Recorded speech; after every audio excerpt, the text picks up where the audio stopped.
नमस्कार, KP college के online platform पे एक बार फिर से आप सभी का स्वागत है। हम लोग बीए सेमेस्टर 3 होम साइंस की क्लासेस कंटिन्यू कर रहे हैं। आज हम देख रहे हैं अपना नया चैप्टर जो रिलेटेड है खेल गतिविधि से। अभी तक हम लोग यूनिट फर्स्ट में 2 चैप्टर पढ़ चुके हैं। चैप्टर फर्स्ट में हम लोगों ने पढ़ा था नवजात शिशु के बारे में, यानी कि नवजात शिशु का शारीरिक और जो गामक विकास है वो किस प्रकार से किया जाता है, इसके बारे में बात की थी। शारीरिक और गामक यानी कि गति का विकास, ये था हमारा चैप्टर फर्स्ट। चैप्टर 2 में हम लोगों ने पढ़ा था आनुवंशिकता और वातावरण के बारे में, यानी कि नवजात शिशु के विकास में आनुवंशिकता एवं वातावरण क्या भूमिका निभाता है और उसके क्या रोल्स होते हैं उनके बारे में बात की थी। उसी सीरीज में आज आगे बढ़ते हैं जो है हमारा चैप्टर 3 खेल गतिविधि, यानी कि बालक के विकास में खेलों का क्या महत्व है, खेल क्या काम आते हैं बालक के विकास में, और खेल कितने प्रकार के होते हैं, खेलों का क्या महत्व है और खेलों की क्या विशेषता है। इन सभी छोटे छोटे टॉपिक्स पे चर्चा करेंगे। तो सबसे पहले हम लोग शुरू करते हैं कि खेल बचपन के विकास की आधारशिला है, यानी कि ये क्या होते हैं, खेलों के द्वारा बालक का जो आधार है यानी कि बेस का डेवलपमेंट होता है, बेस बनाया जाता है, जिससे कई लाभ प्रदान होते हैं, यानी कि जिससे कि कई सारे लाभ मिलते हैं। जिसके साथ साथ हम मनोरंजन के साथ साथ बालक का जो समग्र विकास होता है, या फिर कह सकते हैं समग्र यानी कि विकास के जितने भी चित्र हैं उन सभी चित्रों का विकास होता है खेलों के द्वारा, जिनमें से बचपन के कुछ प्रमुख जो मूल्य हैं खेलों के वो यहाँ दिए गए हैं। सबसे पहले देखते हैं खेलों के मूल्य कौन कौन से होते हैं, यानी कि खेलों के वैल्यूज क्या क्या होते हैं, यानी कि वैल्यूज ऑफ गेम्स क्या क्या है। जिसमें सबसे पहला है खेलों के द्वारा बालक का शारीरिक विकास होता है। अब शारीरिक विकास आप सभी लोग जानते हो कि शरीर का विकास है, यानी कि शरीर में क्रमिक रूप से होने वाला परिवर्तन शारीरिक विकास कहलाता है। अब खेल के द्वारा बालक का शारीरिक विकास किस प्रकार से होता है, उसका जो शरीर है फिट रहता है, फिटनेस पे ध्यान दिया जाता है, समन्वय करते हैं यानी कि वो एडजस्टमेंट करने की कोशिश करता है। उसके साथ साथ वो मोटर कौशल को विकास देता है। मोटर कौशल का मतलब है जो हम गामक विकास पढ़ते हैं, गामक कह सकते हैं या फिर मोटर कह सकते हैं, ठीक है। यानी कि जब बालक के शरीर में परिवर्तन आएगा, शारीरिक विकास होता चला जाएगा, तो उसका जो शरीर है वो गति करना प्रारंभ करेगा, और जब गति प्रारंभ होगी तो गति करने का जो विकास है उसे हम लोग कहते हैं गामक विकास या फिर मोटर विकास। तो हम गामक विकास और जो शारीरिक विकास है वो साथ साथ पढ़ते हैं। तो जब बालक का शारीरिक विकास होता है खेलों के द्वारा तो उसकी फिटनेस सही रहती है, उसका गामक विकास मोटर विकास होता है, और इसमें वो खेलना कूदना चढ़ना ये सारी गतिविधियां करते हैं, जिससे बालक के शरीर में को ताकत मिलती है और उसमें चपलता आती है और वो बैलेंस बनाना सीखता है और वह एक स्वस्थ जीवन की नींव रखता है। यानी कि जब हम शारीरिक रूप से खेलते हैं, यानी कि खेलों में सबसे ज्यादा इंपॉर्टेंट है शरीर का यूज किया जाता है, उछलना पड़ता है कूदना पड़ता है, तो हाथ पैर शरीर की जो मांसपेशियां हैं हड्डियां हैं ये सभी एक्टिव मोड में आ जाती है, सभी सही तरीके से काम करना शुरू करती है। इससे शरीर को मजबूती मिलती है और शरीर में ताकत आती है और स्फूर्ति रहती है। तो खेलों के द्वारा बालक का शारीरिक विकास होता है। फिर उसके बाद है संज्ञानात्मक विकास। अब संज्ञानात्मक विकास का मतलब है कॉग्निटिव डेवलपमेंट। अब कॉग्निटिव डेवलपमेंट क्या होता है, इसमें खेलों के द्वारा बालक रचनात्मकता आती है। रचनात्मकता का मतलब है कि नई नई चीजों को जानने की क्षमता, हम नई काम को और किस तरीके से कर सकते हैं, यानी कि अगर कोई काम कर रहे हैं तो उसको और कितने प्रकार से किया जा सकता है, ठीक है। तो ये होती है रचनात्मकता, यानी कि आप एक काम को कितने तरीकों से कितनी विधियों से सरल बना सकते हो। फिर समस्या समाधान यानी कि प्रॉब्लम सॉल्विंग और आलोचनात्मक सोच।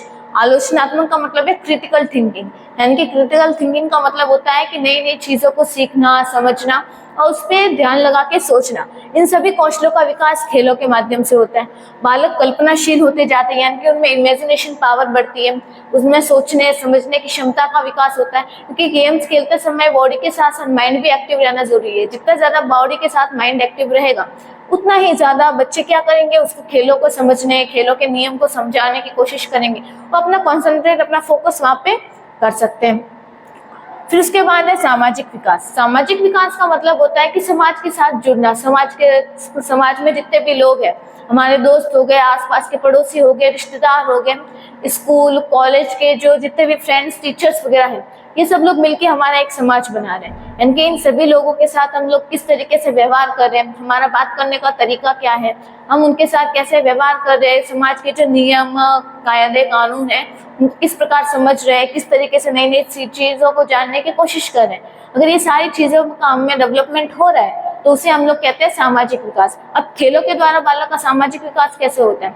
अब जब बच्चा कोई खेल खेलता है तो उसमें वह अपने दोस्तों के साथ खेलेगा, तो उसमें अलग अलग बैकग्राउंड्स के बच्चे आते हैं, उसमें अलग अलग संस्कृति के बच्चे आते हैं, जिनका बात करने का तरीका अलग होता है, उनका जो रहन सहन का तरीका है वो अलग होता है, उनमें कोई सारे गुण भी होते हैं, अवगुण भी होते हैं। तो इन सभी चीजों का प्रभाव उस बालक के ऊपर पड़ता है। यानी कि जब वो अलग अलग सोसाइटी के बच्चों से मिलेगा, अलग अलग धर्म के, अलग अलग संस्कृति के लोगों से मिलेगा, तो वह उन चीजों को अडेप्ट करता जाएगा और वह कुछ जो जानता है वह दूसरों को भी सिखा पाएगा। यानी कि वो समाज के साथ एक क्या कर रहा है, संबंध बना रहा है। तो इसे हम लोग क्या कहते हैं, सामाजिक विकास कहते हैं। यानी कि वो साथियों के साथ बातचीत करना सीखता है, नए नए कौशल स्थापित करता है, या फिर बातचीत करने के साथ साथ सहानुभूति सीखता है, टीम के साथ काम करना शुरू करता है। तो ये सारे गुण उसमें आ जाते हैं कि किस प्रकार नियम में रहकर हम अच्छी तरीके से खेलों को खेल सकते हैं।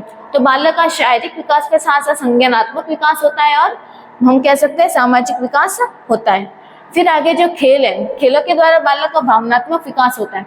भावनात्मक विकास का मतलब है इमोशनल डेवलपमेंट। अब बालक इमोशनल डेवलपमेंट कैसे शो करता है? यानी कि खेल में भावनाओं को व्यक्त करने के लिए या फिर अपने अनुभवों को बताने के लिए। अब जब कोई बच्चा गेम्स खेल रहा है तो उस गेम्स को खेलते समय उसके ऊपर कई सारा स्ट्रेस भी होता है, टेंशन भी रहती है, वह एंजॉय भी करता है। तो ये सारे इसके मिक्स इमोशन होते हैं। मान लो कोई फुटबॉल की टीम है, स्कूल की कोई फुटबॉल की टीम है, तो वो स्कूल की फुटबॉल की टीम के जितने भी बच्चे हैं वो उस गेम को खेलने के लिए एक्साइटेड भी है। उनका गोल हो जाता है तो खुश भी होते हैं, सामने वाले का गोल होता है तो वो दुखी भी हो जाते हैं। तो यानी कि वो क्या करे, अपने इमोशंस को बता रहे हैं। तो यानी कि इसके द्वारा, खेलों के द्वारा बालक में भावनाओं का विकास होता है। वो भावनाओं को प्रदर्शित करना सीखता है, अच्छा होने पर सही तरीके से प्रदर्शित करता है, दुखी होने पर अपने दुख को जाहिर करना सीखता है, दूसरों के साथ सही तरीके से व्यवहार करना सीखता है। तो ये सारी चीजें बालक सीखता है खेलों के द्वारा। यानी कि बालक में भावनाओं का भी विकास होता है खेलों के माध्यम से। फिर और उसमें विकास होता है भाषा का, यानी कि उसमें लैंग्वेज का डेवलपमेंट होता है। अब बालक अगर खेल खेल रहा है तो उसमें खेलों के द्वारा उसकी लैंग्वेज का कैसे डेवलपमेंट होगा, वो नई नई भाषा कैसे सीखेगा। उसके लिए खेल भाषा को अधिग्रहण करने और संचार का कौशल स्थापित करने का प्रोत्साहन देता है। संचार का मतलब हो गया कम्युनिकेट करना, यानी कि अपने जो विचार है वो सामने वाले तक पहुंचाना। अब वो वर्बली भी कह सकते हैं, साइन लैंग्वेज में भी कह सकते हैं, कैसे भी कह सकते हैं। यानी कि लैंग्वेज का एक सोर्स है अपने विचारों को लोगों तक पहुंचाने का। अब जब कई बच्चे एक साथ मिलकर खेल रहे हैं तो उनका खेल खेलते समय उनके झगड़े भी होंगे, उनकी टीम्स भी बनेगी, वो अपने बातों को दूसरों तक पहुंचाएंगे, एक दूसरे को बात करने के लिए प्रेरित करेंगे। तो उसके लिए कोई ना कोई लैंग्वेज होगी, वो किसी न किसी भाषा का प्रयोग करेंगे जिसके द्वारा वो अपने विचारों को एक दूसरे तक पहुंचा रहे। और ये कब होगा, वो एक दूसरे से जब वो बातचीत करेंगे खेलों के माध्यम से, तो उनका क्या बढ़ेगा, उनकी जो है वो दूरियां कम हो जाएगी और एक दूसरे से का साथ नजदीकियां बढ़ेगी। यानी कि उनमें संचार के कौशल का विकास होगा। वो बात करना सीखेंगे, अजनबियों से भी बात करना सीखेंगे, खेल खेलना शुरू करेंगे, जिससे बातचीत शुरू होगी और वो अपने शब्दों को बढ़ाएंगे। यानी कि जब बच्चे का जो भी शब्दकोश है, यानी कि एक बच्चे कुछ एक वर्ड्स को जानता है, लेकिन जब वो बाहर के बच्चों के साथ खेलना शुरू करता है, जब तक वह घर में था वह सिर्फ कुछ एक वर्ड्स को बोलना सीख गया। लेकिन जब वो बालक बाहर अपने जो गली के बच्चे हो गए या फिर स्कूल के जितने भी फ्रेंड्स वगैरह हैं, अगर उनके साथ खेलेगा तो उनके साथ खेलते समय वो उनसे भी कई सारे वर्ड सीखेगा, जिनको फिर वो दोहराता रहेगा। तो इससे क्या बढ़ेगा, उसकी वोकैबुलरी बढ़ जाती है। यानी कि वह कितने शब्दों को जानता है, उसका जो शब्दकोश है वो बढ़ जाता है, नए नए शब्दों को सीखता है। तो इससे क्या होगा, उसका डेवलपमेंट होगा। यानी कि शब्दकोश का बढ़ना, नए नए शब्दों को सीखना, वो दोहराना, ये सारे विकास कौन सा कहलाता है, भाषा विकास कहलाता है। फिर हम बात करते हैं कल्पना और रचनात्मकता। खेलों के द्वारा बालकों में इमेजिनेशन की पावर बढ़ती है, क्रिएटिविटी का लेवल बढ़ता है। यानी कि वो नई नई चीजों को सीखते हैं, नए नए गेम्स को खोजते हैं, नए रूल्स बनाते हैं, वो किस प्रकार से खेलों को खेल सकते हैं और उसमें क्या नई चीजें ऐड कर सकते हैं, उसमें से क्या डिलीट कर सकते हैं। तो इस तरीके से विचार उन बालकों के मन में आते हैं। खेलों के द्वारा उनमें कल्पना और रचनात्मकता और नवीनता जागती है। यानी कि नई नई चीजों को वो जानने की कोशिश करता है, नई चीजों को खोजने की कोशिश करता है। और फिर धीरे धीरे बच्चे जैसे जैसे बड़े होते जाएंगे, स्टार्टिंग में वो खिलौनों से खेलते हैं, फिर खिलौनों से उनका मुंह हट जाता है, फिर वो दोस्तों के साथ खेलना शुरू करते। 7 से 8 साल की स्टेज देख लो, फिर वह दोस्तों के साथ खेलता है। फिर जब और बड़ा होता जाएगा तो उसका इमेजिनेशन पावर, उसकी क्रिएटिविटी और चेंज हो जाएगी। तो उसको दोस्तों से हटकर वो सिर्फ खुद में सिमट के रह जाता है, फिर वो नई नई चीजें सीखता है। यानी कि अलग अलग स्टेजेस होती है जिसमें बालक अपने जरूरत के हिसाब से यानी कि अपनी आवश्यकता के अनुसार नई नई इमेजिनेशन को सीखता है, क्रिएटिविटी को सीखता है। लेकिन ये कब संभव है? खेलों के द्वारा। फिर है समस्या समाधान और निर्णय लेना। जब बालक कोई खेल खेल रहा है तो उसके विकास तो हो ही रहते, उसका शारीरिक विकास हुआ, उसका गामक विकास हुआ, मानसिक विकास हुआ, संज्ञानात्मक विकास हुआ, उसका सामाजिक विकास हुआ, भाषा का भी विकास हुआ, उसमें इमेजिनेशन पावर भी बढ़ी, उसमें क्रिएटिविटी भी आई। अब इसके साथ साथ बालक समस्या का समाधान करना सीखता है और डिसीजन लेना सीखता है। जैसे अगर हम कोई गेम्स खेलते हैं तो स्टार्टिंग के जो बच्चे होते हैं यानी कि जब हम शैशवावस्था बाल्यावस्था की बात करें तो उस समय बच्चे जो गेम खेलते हैं उसके कोई रूल्स रेगुलेशन कुछ नहीं होते, यानी कि बच्चे अपनी इच्छा अनुसार अपने मर्जी से नियम बनाते हैं और उसको फॉलो करते हैं। और कुछ बच्चे बिना नियमों के ही खेलते हैं, सिर्फ खुद की संतुष्टि के लिए, खुद के सेटिस्फेक्शन के लिए ऐसा करते हैं। लेकिन जब वो बच्चे धीरे धीरे बड़े होते जाएंगे तो जो गेम खेल रहे हैं, मानो क्रिकेट खेले तो उसके जो रूल्स उन लोगों को पता होंगे, उस रूल्स के अकॉर्डिंग वो खेलना शुरू करेंगे। यानी कि वो धीरे धीरे निर्णय लेना सीखेंगे कि क्या सही है, क्या गलत है। अगर कोई गेम्स खेलते समय प्रॉब्लम आएगी तो उस प्रॉब्लम को सॉल्व करना भी सीखेंगे। तो इस प्रकार से वो समस्या का समाधान करना सीख जाते हैं। यानी कि खेल खेलने से बच्चों को प्रयोग करने, जोखिम लेने और गलतियों से फिर वो क्या करते हैं, नई नई चीजों को सीखने की कोशिश करते हैं। और अगर कोई गेम खेलते समय बाधा आई है तो उसको दूर करके फिर उसको किस प्रकार से उसका सॉल्यूशन निकाला जा सकता है वो ढूंढने की कोशिश करेंगे और फिर से कार्य करना शुरू करेंगे। इससे बालकों में क्या आएगी, आत्मविश्वास आएगा, यानी कि उनमें कॉन्फिडेंस बढ़ेगा कि हाँ, हमने इस तरीके का कुछ कार्य किया है, मैंने खुद से कुछ प्रॉब्लम सॉल्व की है, नई नई चीजों को सीखा है, डिसीजंस लिया है। ये सारी जो चीजें हैं, ये सारी चीजें आती है खेलों के द्वारा, यानी कि इन सभी चीजों को बालक खेलों के द्वारा सीखता है। फिर हमें तनाव से राहत मिलती है और कल्याण की भावना होती है। तनाव यानी कि स्ट्रेस, यानी कि जब भी अगर कोई बालक स्ट्रेस में होता है, या फिर हम सिर्फ बच्चों की बात ना करें, हम बड़े लोगों की भी बात करें, यानी कि जहाँ तक हो सकता है गेम खेलने से या फिर खुद को रिलैक्स करने से, एंटरटेनमेंट करने से स्ट्रेस दूर होता है। तो खेलों का खेल एक ऐसा माध्यम होते हैं जिसके द्वारा हम लोग अपने तनाव को कम कर सकते हैं, टेंशन को दूर किया जा सकता है। क्योंकि खेल खेलने से हमारे शरीर के साथ साथ हमारा जो मन है वो भी एक्टिव हो जाता है, बॉडी एक्टिव हो जाती है, माइंड एक्टिव हो जाता है, जिससे जो भी हमारा टेंशन है वो कुछ टाइम के लिए हम लोग भूल जाते हैं। और अगर हमें कोई प्रॉब्लम है तो रिलैक्स होकर हम उस प्रॉब्लम को सॉल्व भी कर पाते हैं, क्योंकि खेलों के द्वारा हमारे स्ट्रेस को दूर किया जाता है और हमारे खेलों के द्वारा शरीर को ऊर्जा मिलेगी, तनाव कम होगा और बॉडी का जो समग्र विकास है वो पूरी तरीके से हो जाएगा और आनंददायक स्थिति आ जाती है। यानी कि ऐसा काम करते हैं जिससे हम लोगों को क्या मिलता है, आनंद मिलता है, आराम मिलता है, जिससे हम लोग तरोताजा रहते हैं। जीवन के प्रति हमारी जो सोच है वो कैसे हो जाती है, पॉजिटिव हो जाती है, यानी कि पॉजिटिविटी बढ़ती है। फिर है माता पिता और बच्चे का बंधन। खेलों के द्वारा माता पिता और बच्चे के बीच के जो बंधन है वो मजबूत होते हैं और माता पिता और बच्चे के बीच सकारात्मक बातचीत बढ़ती है, यानी कि जो पॉजिटिव बातें होती है एक दूसरे के साथ वो सबसे ज्यादा कनेक्ट होती है। एक साथ खेलने से उनके बीच में जो कॉन्फिडेंस है वो बढ़ता है, बातचीत होती है, जितने ज्यादा का साथ में खेलेंगे बातचीत होगी, एक दूसरे को जानने की कोशिश करेंगे और उनका जो इमोशनल बॉन्ड है वो और ज्यादा मजबूत होता है, स्थायी बनता है। और किसकी वजह से, और इसकी वजह से हम कह सकते हैं एक अच्छे रिश्ते का निर्माण होता है। ये सभी कार्य हुए थे किसकी वजह से, खेलों की वजह से। यानी कि खेलों के द्वारा खेलों के जो मूल्य होते हैं, यानी कि खेलों में क्या सिखाते हैं, शारीरिक विकास करना, मानसिक विकास करना, इसके साथ साथ भाषा का विकास करते हैं, भाषा को बढ़ाने में मदद करते हैं, परिवार के साथ अच्छे रिश्ते बनाते हैं, या फिर कह सकते हैं तनाव को कम करने की कोशिश करते हैं। तो ये सभी कार्य खेल के द्वारा हम लोग कर सकते हैं। फिर हम लोग अभी बात करते हैं आगे की तरफ, जो है हमारा खेलों की विशेषता, यानी कि खेल की क्या क्वालिटीज होती है, खेल क्या काम आते हैं।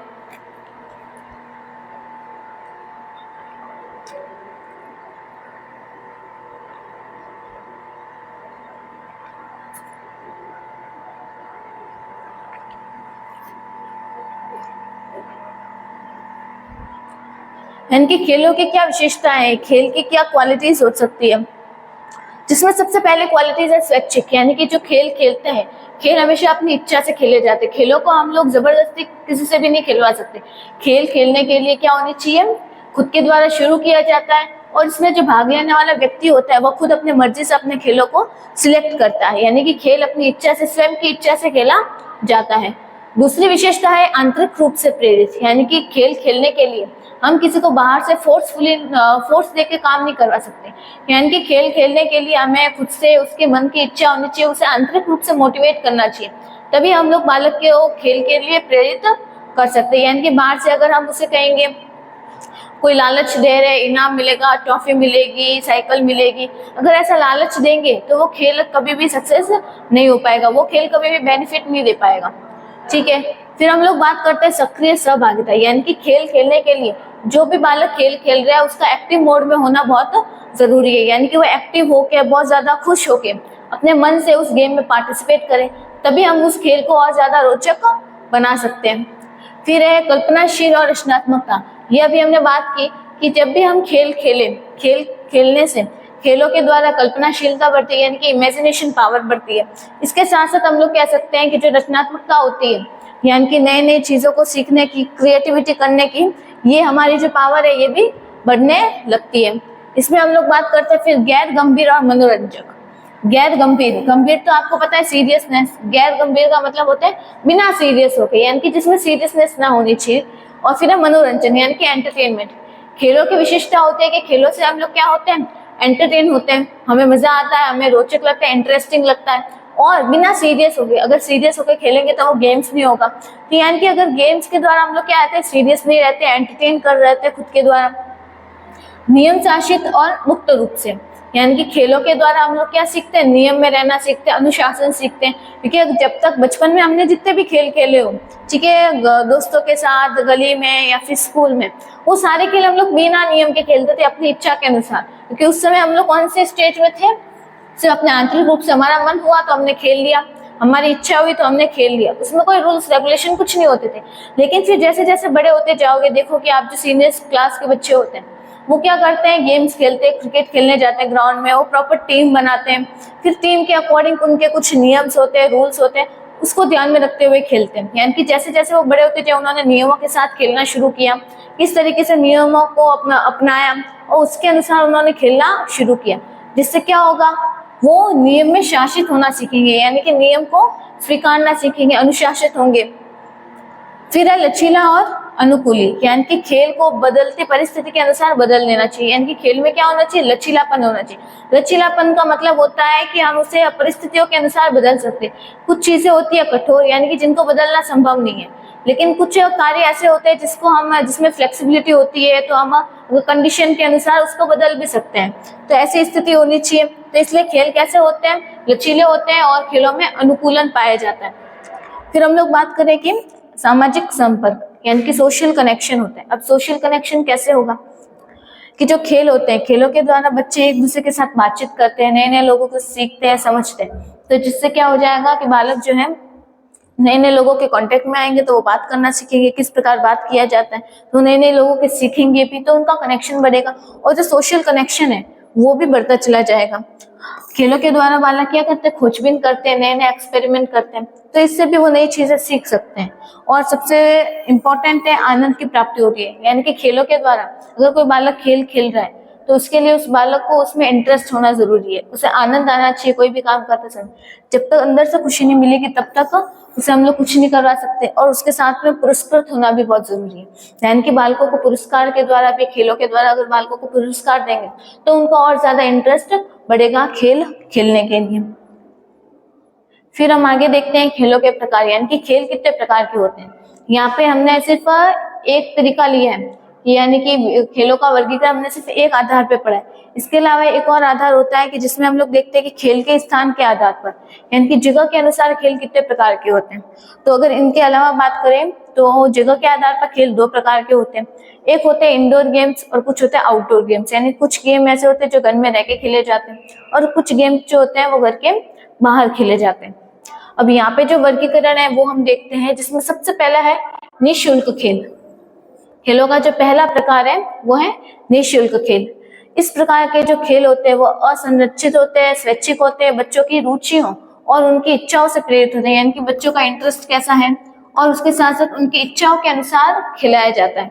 ठीक है, और इन खेलों में बच्चों को यह चुनने की आजादी होती है कि वो क्या करना चाहते हैं, उन्हें कैसे खेलना है, यानी कि बिना किसी रोक टोक के बच्चे अपनी इच्छा से खेलते हैं। जैसे मैंने अभी शैशवावस्था की बात की, उस अवस्था में जो बच्चे होते हैं कोई रूल्स रेगुलेशन कुछ नहीं होता, उनका मन होगा वो गेम्स खेलेंगे, उनको खेलने का तरीका भी वही डिसाइड करेंगे, कैसे खेलना है, क्यों खेलना है, कौन कौन खेलेगा, ये सारी चीजें बच्चों के ऊपर डिपेंड करती है। और उन्हें किसके साथ खेलना है, कैसे खेलना है, क्या खेलेंगे, वो सारी चीजें चुनने की आजादी उस बालक को होती है।